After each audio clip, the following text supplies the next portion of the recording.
Good evening, ladies and gentlemen. Thank you for joining me tonight on episode 37, season 6 of Standoff with Brad and Richie here on New Zealand Sport Radio.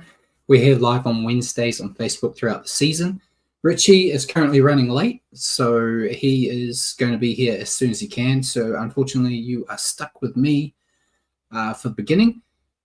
So I would normally just say evening, Richie, but we'll break it down. We're entering the final week of footy for the year. There were some decent headouts and a dominant effort from the Kiwis over Tonga.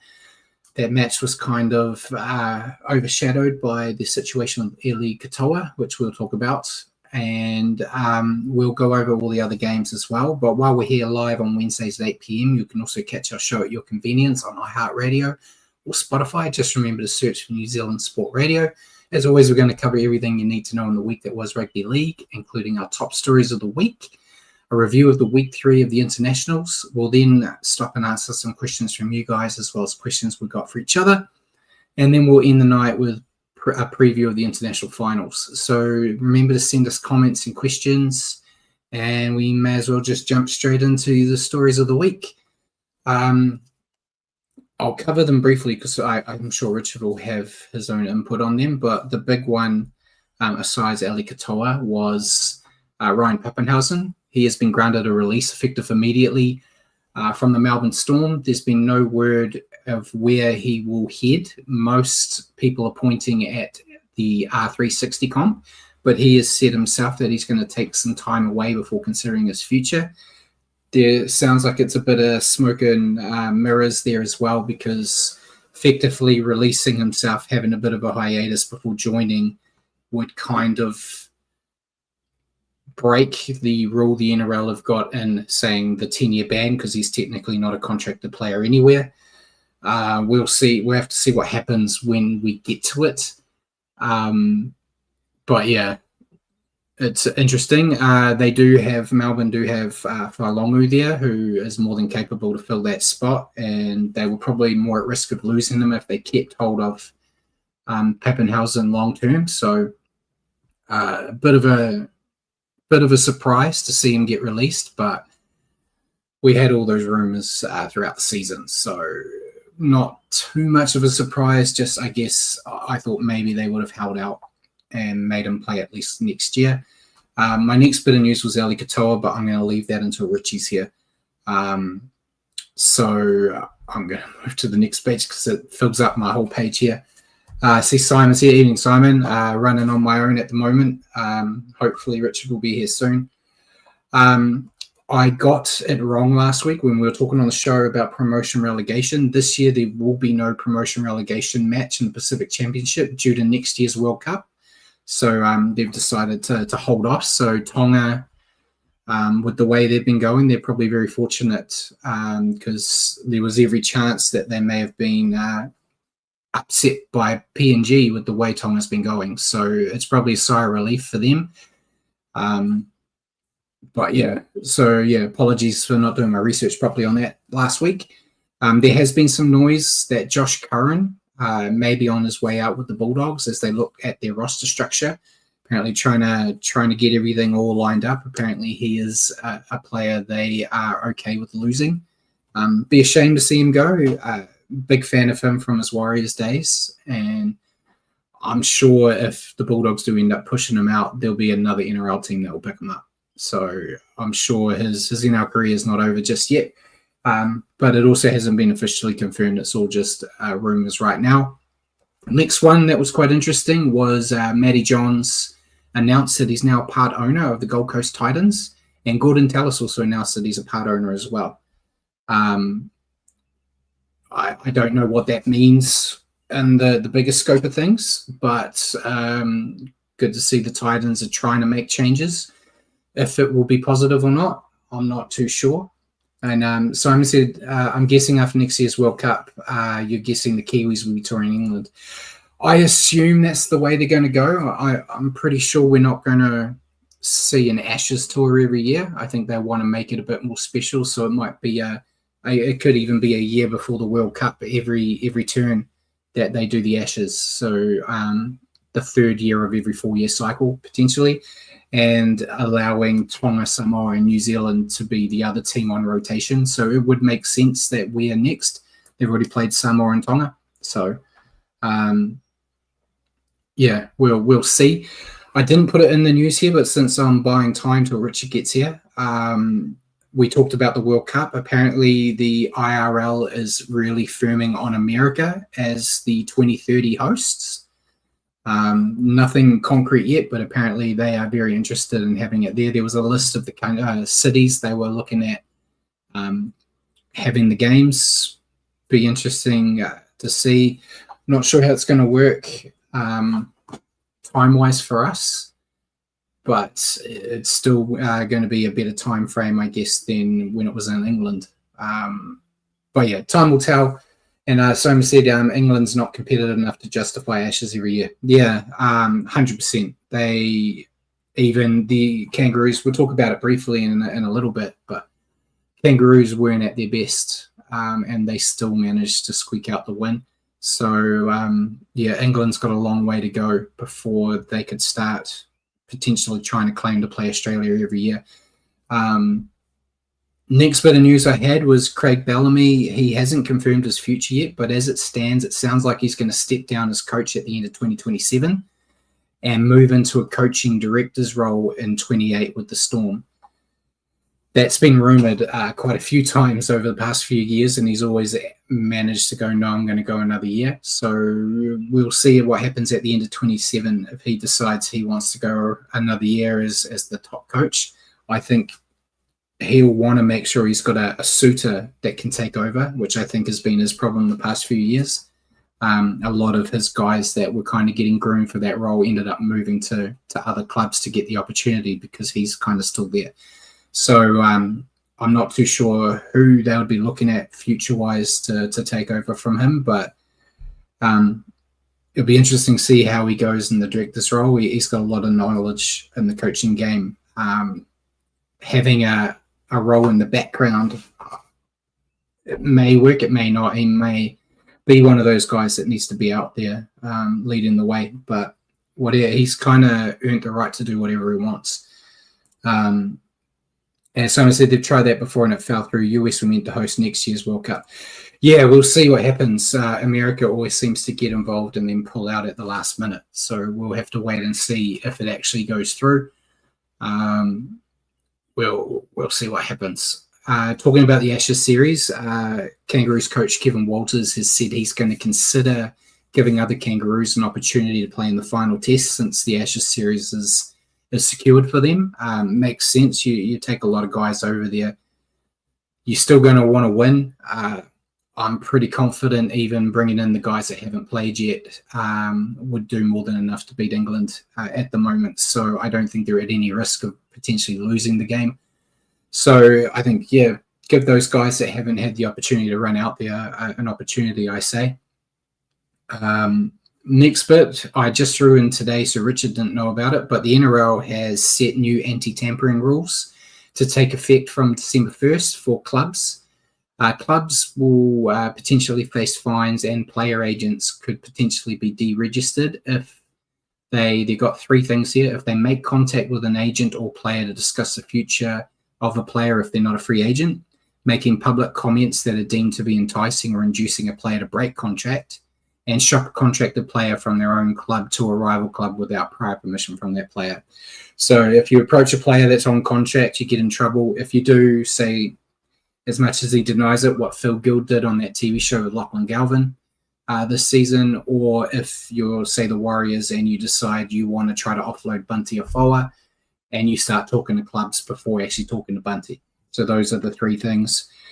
We'll have to see how well they enforce them because they do have anti-tampering rules now that seem to be tested all the time. So time will tell if it actually works. And as we speak, the Warriors are hosting an event launching the 2026 merch. I did get an invite to go, but because of the show, I said no. There's lots of members that I know that are gone, social media guys that have gone. And I did grab the promos that the Warriors have done for the home and away which I'll bring up now. For everyone that's watching live, they can see it. So I've got home on the left, away on the right. I have seen some pictures. I was jumping on social media before we went live to have a look at the rest of the training gear and that. There's a few things in there that I like the look of. I do like the home and away jerseys. I forgot to put a picture on here, but the home jerseys numbers are red on the back, which I think is a nice mix. And I really like the away strip. I wasn't the biggest fan of the away strip the Warriors have had the past 2 years. It was okay, but I felt like something more like what they've got here is better. So, yeah, I like it. Clean looks. They always seem to do well, bar, wrong finger, the Bushman jersey that everyone seems to hate that I have behind me. So, yeah, we always expect good stuff out of them. So, yeah, I'm sure if you jump on social media now or after the show, you'll see all the rest of the stuff they were announcing. They said the show, their launch was starting at 8, so I assume everything will filter through. I saw a guy I know, Charlie, who is the connoisseur of all the jerseys. He basically had a whole lot of pictures up already. So, yeah, really like that look. And I'll jump into signings. Cody Ramsey from the Dragons has signed a 2-year deal to join the Roosters. Think that's great for him. Get an opportunity to potentially get into first grade again after all the issues he had with injuries as he struggled to get back into the Dragons.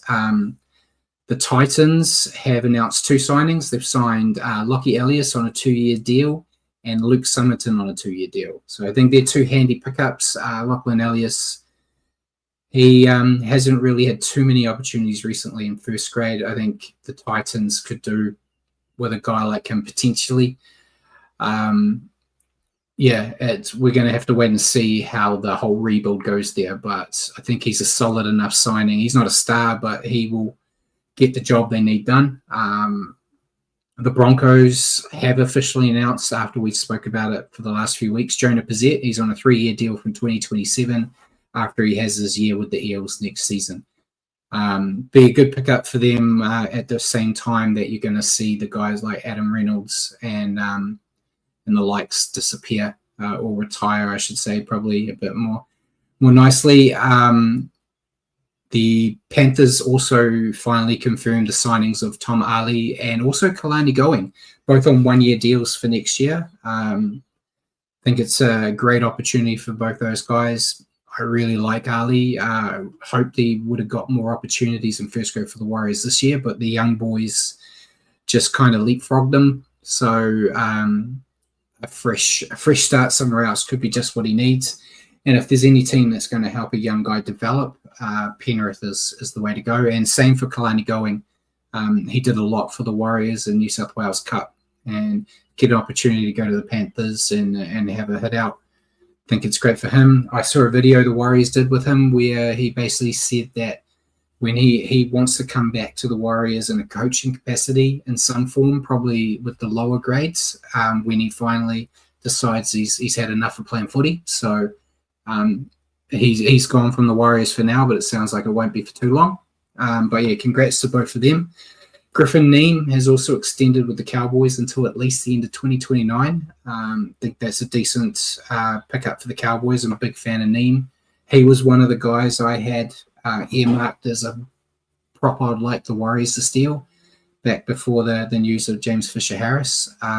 So yeah, good for them to keep him around. And Hamish Stewart has extended with the Dragons until the end of 2029. There was a lot of rumors that he was looking at the 1st of November to come in and try to go to a new team, but he is locked up there for a while.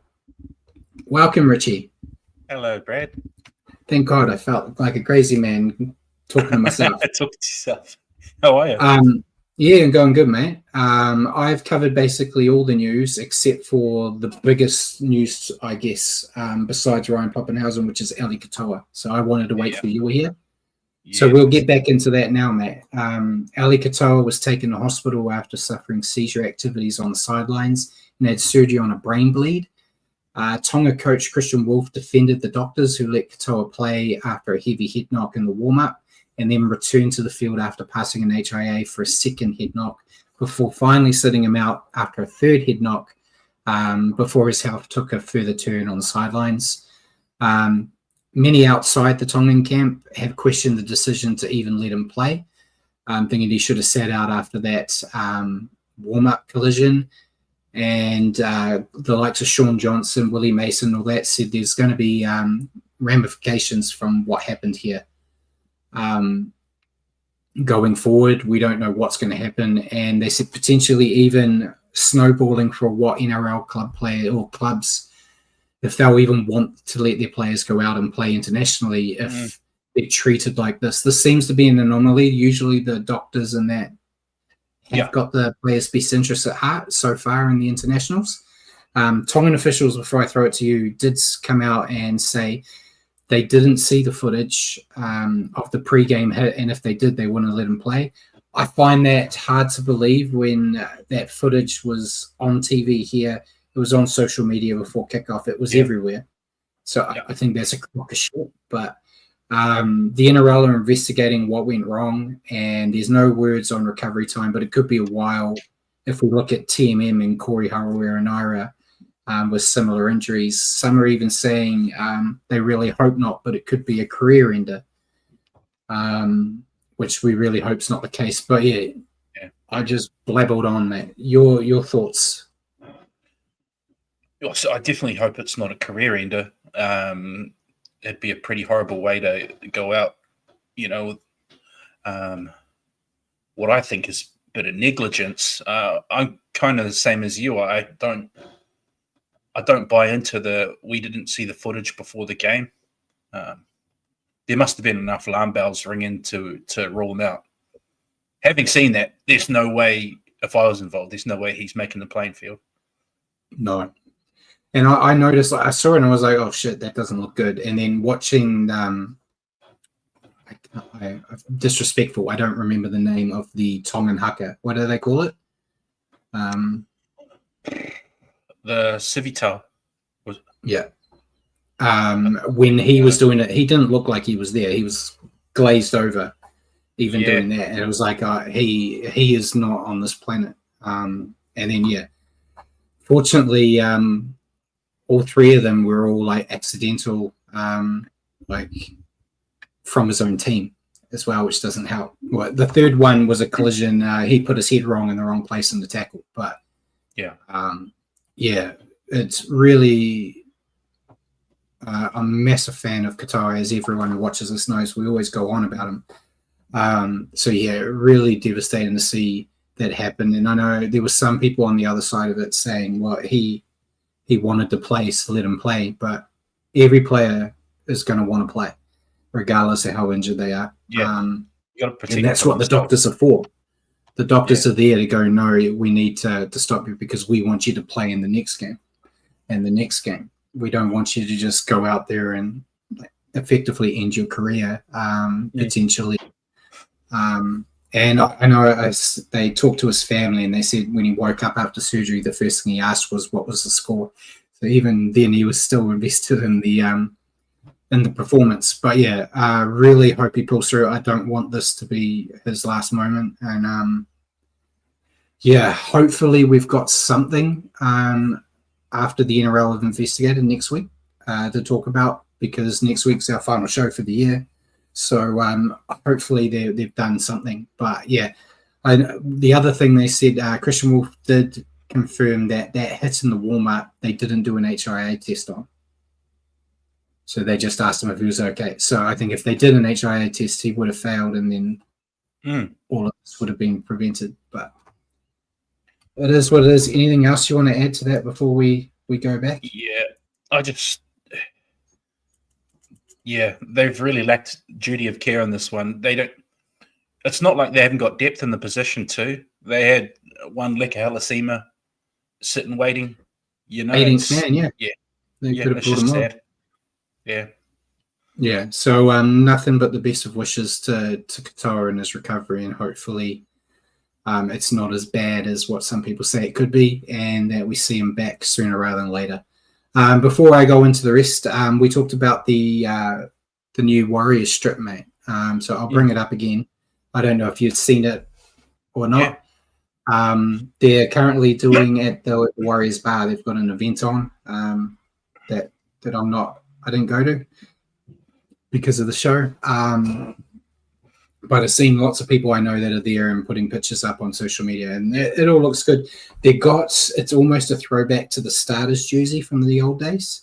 It's not 100%, but it's very similar. And as a kid, I always wanted that Starters jersey, so I know if I don't grab this stuff, I'll be grabbing that as soon as I can. I think members can jump on either now or tonight and start buying. So no doubt by tomorrow, everything's going to be gone.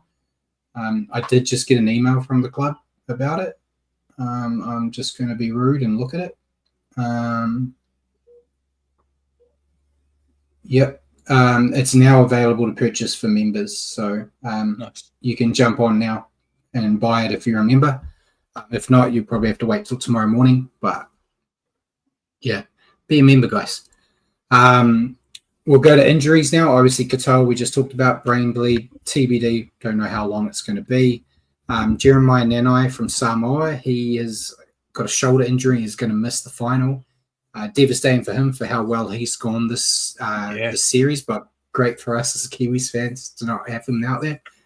And then for the Kiwis, Seb Chris and Nelson Asafa Solomona both had calf injuries and will miss out on the final as well. Seb missed out during the week, which controversially I think may have been better with the inclusion of Kino Kini. So, but yeah, they should all be, bar Katoa, who's got an asterisk, they should all be sweet for preseason for their clubs.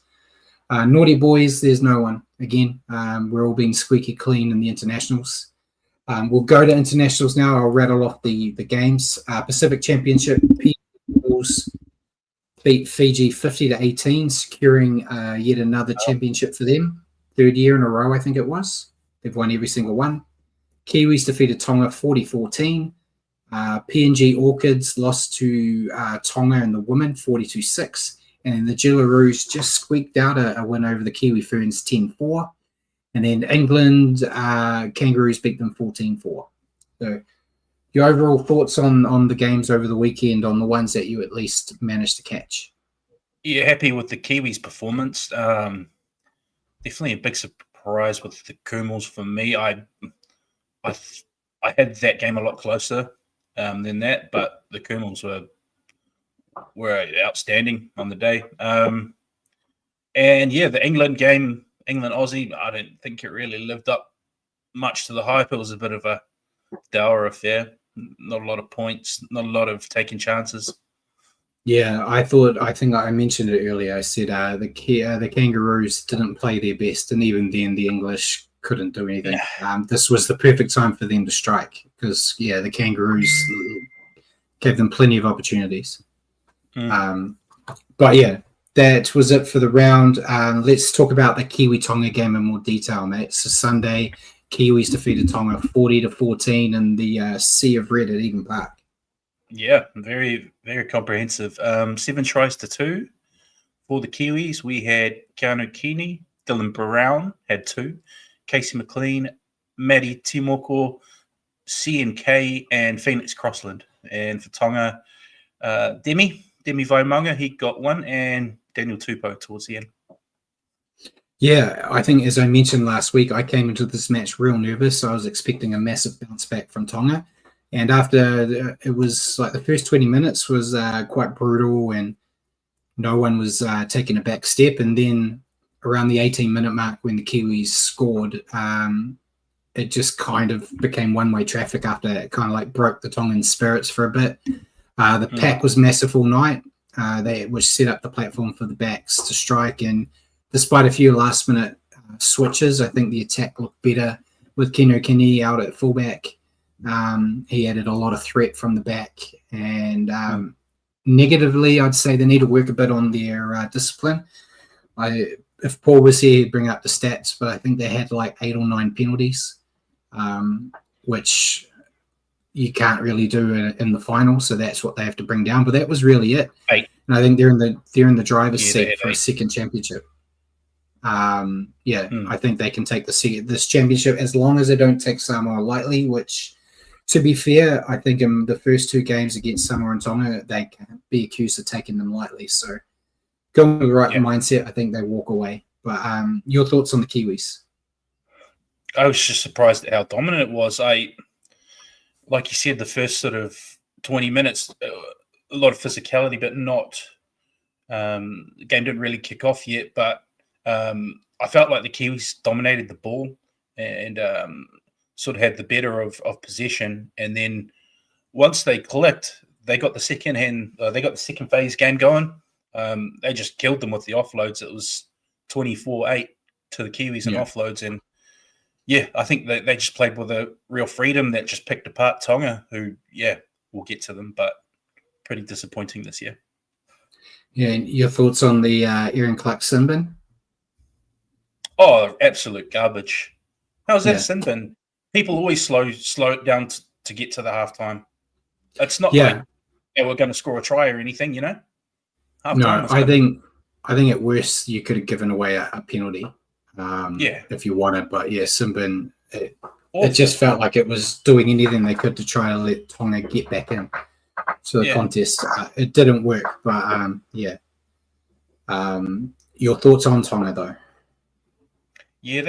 I don't know what's going on with them this year. They just look a bit disjointed, you know. It's the same against Samoa, and I thought the embarrassment of that result might spur them on and they'd be switched on and have a big week, but just not to be. It was just more of the same, you know. Like, just giving the Kiwis too many chances and just look like they were lacking combinations again. I thought they might be a bit better for the run last week, and some of those combinations might flow, but it was just more of the same. Very, very clunky, not very organized, which very surprising coming from a team being led around by Izzy Katoa. Normally that's his wheelhouse, you know, organizing and getting the team around. Yeah, it was another poor night for Tonga. Still way too many errors. I talked about the errors last week. I think they made like 18 in this one. And despite having one hell of a pack that we were talking about at length last week, they couldn't compete with the Kiwis, which I was really surprised with.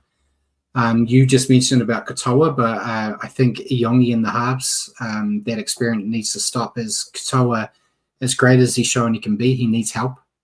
I know finding halves and for Tonga is a bit harder than most, but I don't think Iongi is best suited there. I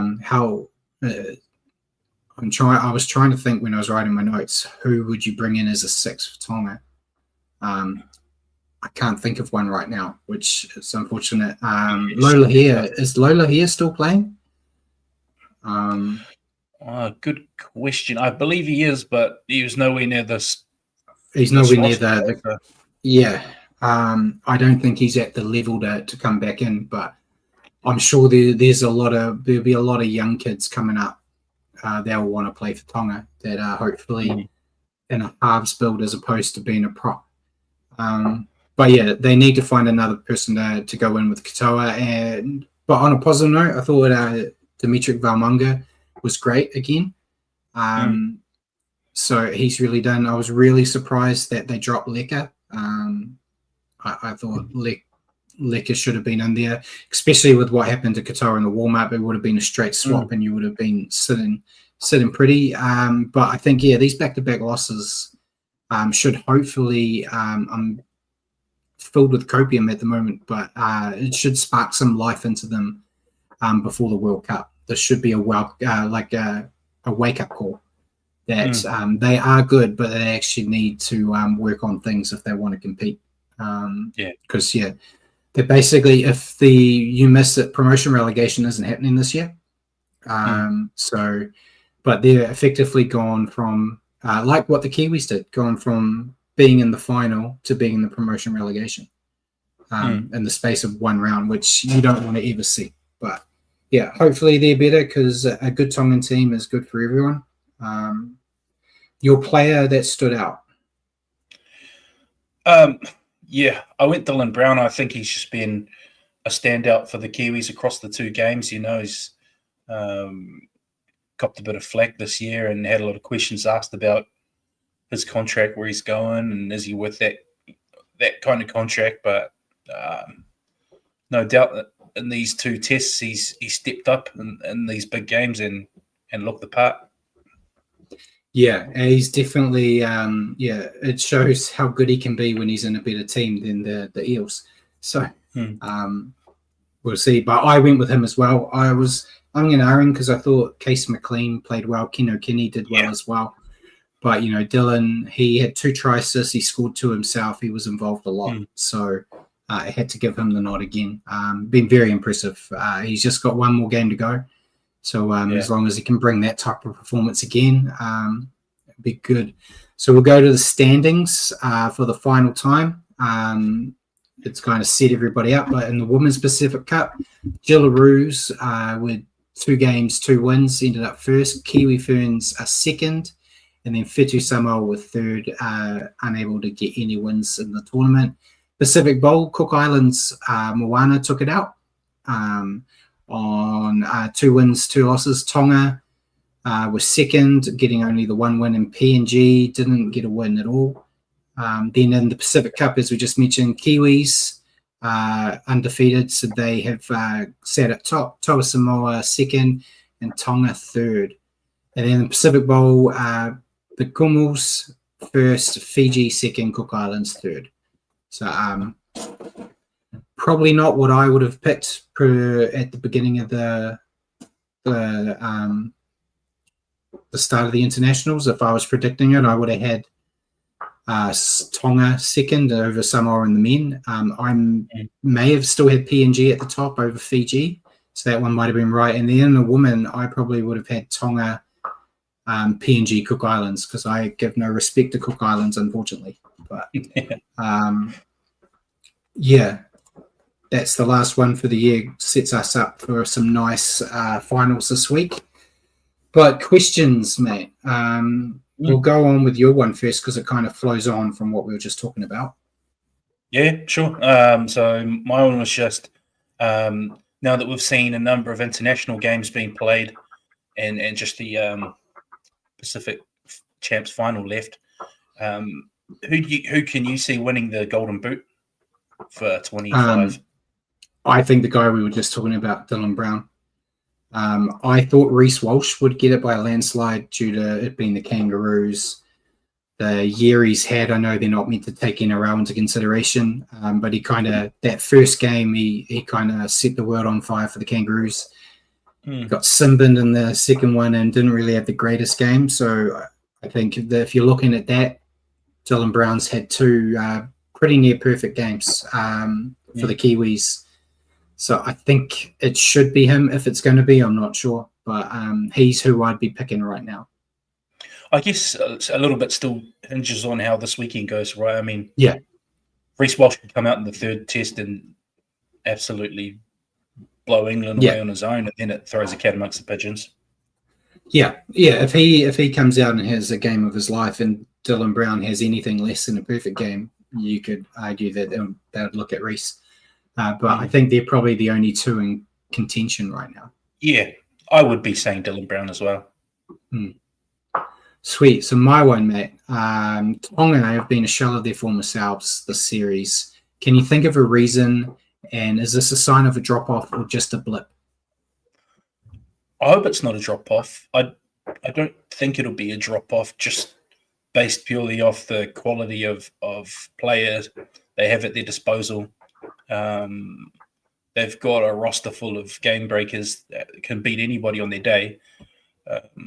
They just look like they were running out of ideas this Pacific Champ. So I don't know if it's a bit of complacency or maybe they just need a shake-up in their coaching ranks. I know their coaching team's done a great job for them over the past few years, but they look to be lacking a lot of ideas and combinations, which a little concerning for a team with a roster of that caliber. So, hard to say, man. I don't know exactly, but maybe it's just a bit of game plan or coaching, maybe a shake-up. How about you? What do you reckon? I was going to lean towards coaching as well. Like I love Christian Wolf. Years ago, I was pushing for Christian Wolf to be the Warriors coach when they were talking about him coming down to the Southern Hemisphere. And he's done great with the Tongans, but maybe his first year as Tongan coach and his first year as a first grade coach, maybe it's taken a bit more out of him. Potentially, that's all speculation on my part. I don't think the team selections were what they should have been either. And yeah, their game plan just looked wrong. Like even against Samoa, we talked about it last week. The game breakers they have in their side that barely saw the ball. Like they didn't try to get it to Leka. I know they've got a lot. It's not like the Warriors where Leka was a go-to strike weapon for the Warriors. They've got more than enough strike weapons for Tonga. But yeah, when you've got a guy that can play like he can, you've got to try to get him into situations that he can create opportunities. And there's a lot of other players they've got that you could say the same thing with. So yeah, it felt like wrong game plan, wrong side squad selection. And nowadays with how the internationals are, you can't have an off night when you're picking your squad. You've got to pick the right team. And so I'm hoping it's just a blip. We need them to be strong for the World Cup. Not too strong where they end up kicking the Kiwis out, but strong enough where we're not just sitting there talking about 2 or 3 teams like we normally are. A bit like last World Cup when Samoa kind of came out of nowhere. We didn't give Samoa any chances. It was all about New Zealand, Australia, and Tonga, basically. And Samoa came out of nowhere and really shocked everyone. So we need Tonga to do that. But Simon said Christian Wolf was a good coach at St. Helens. Christian Wolf's a great coach, full stop. I just think maybe he's just got too many things he's juggling potentially, which has offset it. Could be wrong and make me look like an idiot next Tonga game where they look amazing. But he did kind of voice his concerns where he wanted. He was thinking of stepping down as the Tongan coach because he was the Dolphins coach. So we'll see if that happens at the moment. With the Katoa thing happening, he may not even have that option. He may be told that he's no longer required at the Tonga because they might put sanctions on and get rid of everybody. That's speculation again. But we'll look at this week's internationals, mate. We'll start with talking about Kiwis Samoa. I've got to remember Paul's not here, so I've got to bring the pictures up. So Combank Stadium on Sunday, 6 o'clock New Zealand time, New Zealand versus Toa Samoa in the final. I'm going to do the Kiwis team. So I don't offend anyone. Oh, I forgot to mention Josiah Karapani got brought into the squad. So congrats to him. He's come in to replace Seb Chris, but we've got Keno Kinney at fullback, Jermaine Ozaku, Casey McLean on the wings, Matt Tomoko and Charles Nickel Klugster in the centres, Dylan Brown, Kieran Foran in the halves, James Fisher-Harris, Phoenix, Grosslin, Moses Leota front row, Bryden Nakora and Isaiah Papali'i second row with Joseph Tapani lock, with a bench of Tamati Martin, Nuff White, Aaron Clark and Xavier Willison. So the same 17 that ended up playing last week. Very happy with that. If it ain't broke, don't try to fix it, mate. Yeah, especially that pack's done a great job this international season. Everything's just flowed off the platform they've set. Yeah. So want me to do Samoa? Yes, please. All right. Fullback, Roger Tuivasa-Sheck. Wings, Brian To'o, Murray Taolangi. Centres, Isaac Tango, Dean Mariner. Halves, Blaze Taolangi, Jerome Luai. Front row, Francis Molo, Payne Haas, Jazz Tuvangas, named at 9. Second row, Jaden Sua, Simi Sasangi, and Junior Bolo lock. Interchange, Chanel Harris-Tavita, Benaya Uelu, and Terrell May, and Josh Papali'i.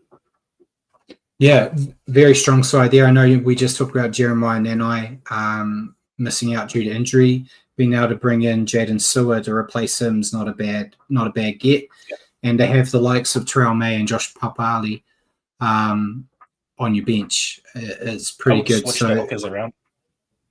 Yeah, I would probably switch the hookers around too. but who's to say? It's early in the week. That might happen on game day. But I'm back in the Kiwis here, but I expect it to be another close one like it was in that first week.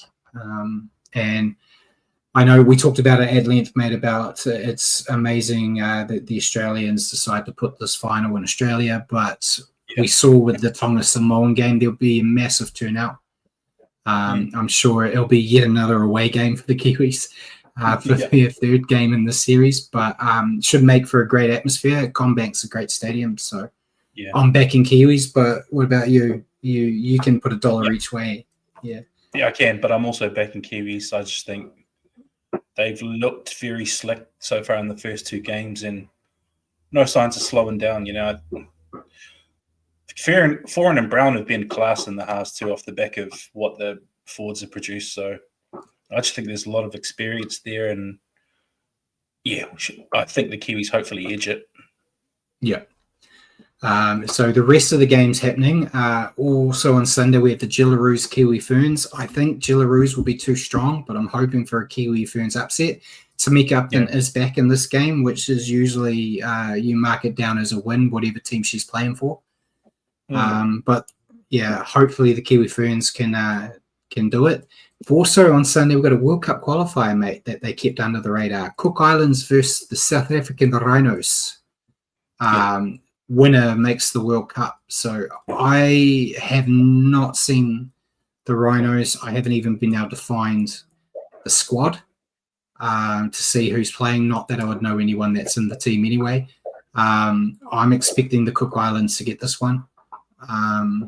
Which would be great for them, especially with all the players that have pledged their allegiance to the Cook Islands. The last thing you want is to see them miss the World Cup after they get Murata Nakore and Valentine Holmes and that. And then those boys all miss out, and a bunch of no-names South Africa get in to just get pants by everyone. But I'm hoping it's a good game. I'd love to see South Africa get to a point where they're actually a team we would talk about. Get some big South African farm boys into the NRL, mate. They're built for the game. And then the last game, which is technically the first game played, England versus Kangaroos Sunday morning.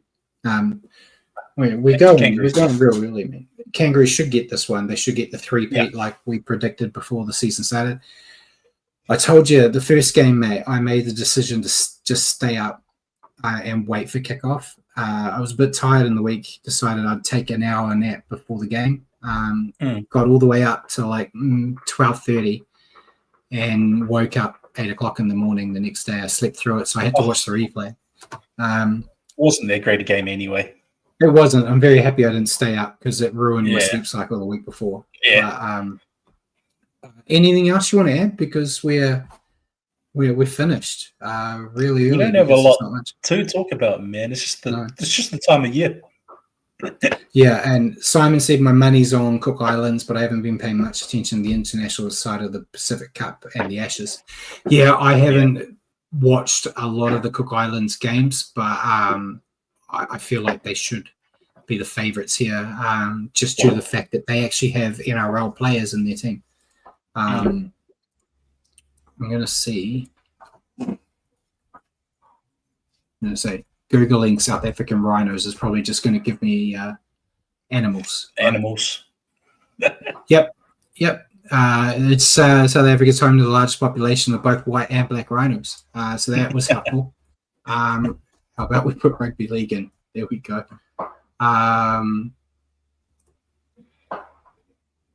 Yeah, so it's saying South Africa will play a larger than normal squad against Niue. So they've played Niue already.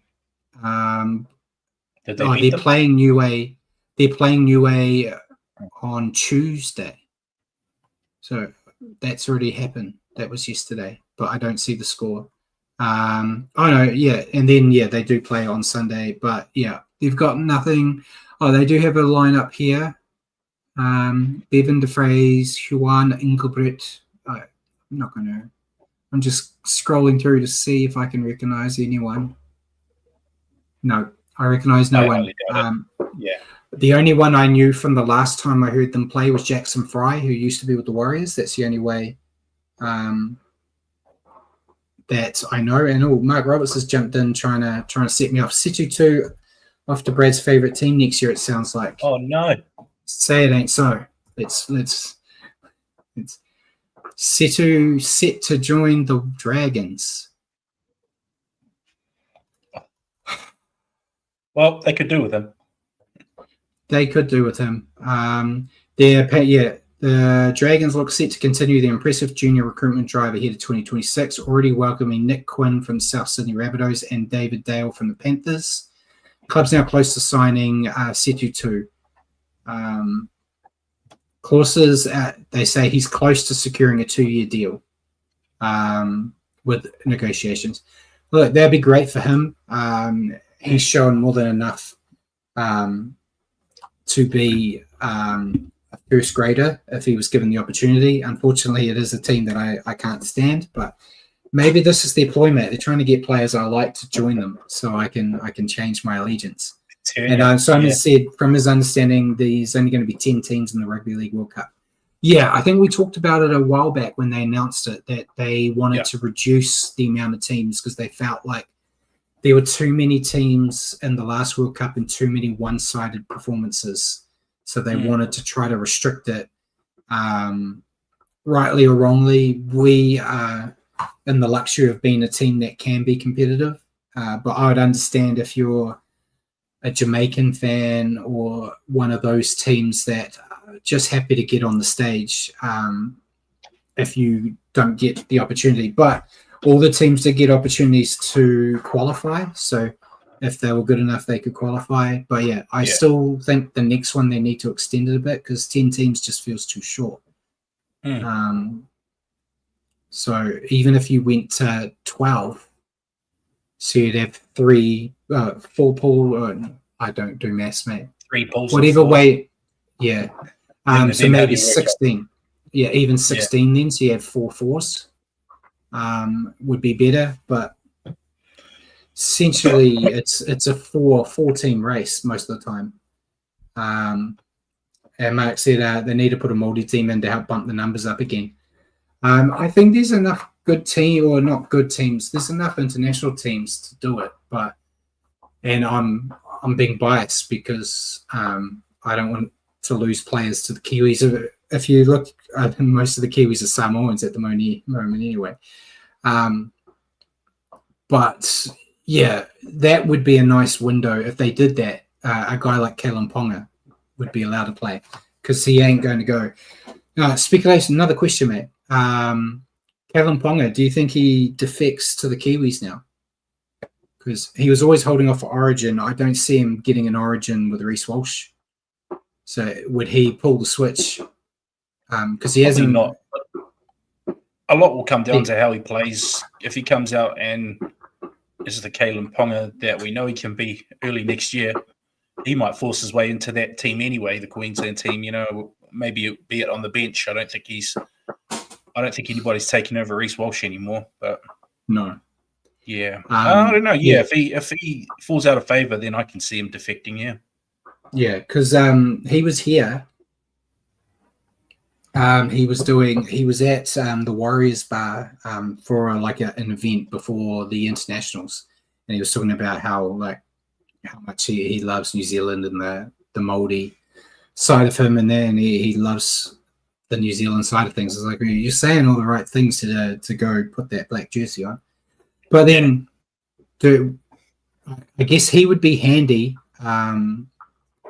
with the fact that we seem to have a routine of our best halfback never being available, and having to rely. That's not fair because he's been playing really well. But relying on a guy that's about to retire to kind of come in and help. We're running out of New Zealand halves that can retire. So yeah. You could have him in there to help out. And Mark said he has to be allowed by the RL to switch because he's still under the Aussie teams due to the nines. That's true. I'm sure they'll let it go. But yeah, there's all speculation that popped into my head as it normally does. And Simon says he thinks 12 is a better number. Yeah, I'd be happy with 12. I was just trying trying to see a way where we'd have pools of 4. But we've seen in this series a pool of 3 is fine as well. But yeah, that's it. Unless you want to add anything else, super quick. Paul will be proud, mate. So next week will be our final show for the year. There's nothing really to talk about after the finals this week. So as always, we have no plans on when we come back. I'll usually harass Paul and Richard at some point saying this is the date we should start. It's usually middle of Feb or end of Feb. Yeah, it's usually, I think it's either just after your birthday, I think. So like end of Feb is usually when we come back. But yeah, next week we'll be here reviewing the finals games. We might try to stretch it out a bit and talk about both the women and the men's in a bit more detail, maybe, since there's only 2 games. But yeah, and any news that comes up, hopefully we've got an update on the Ali Katoa situation by then too, and any other news that pops through. So thank you again for joining us tonight.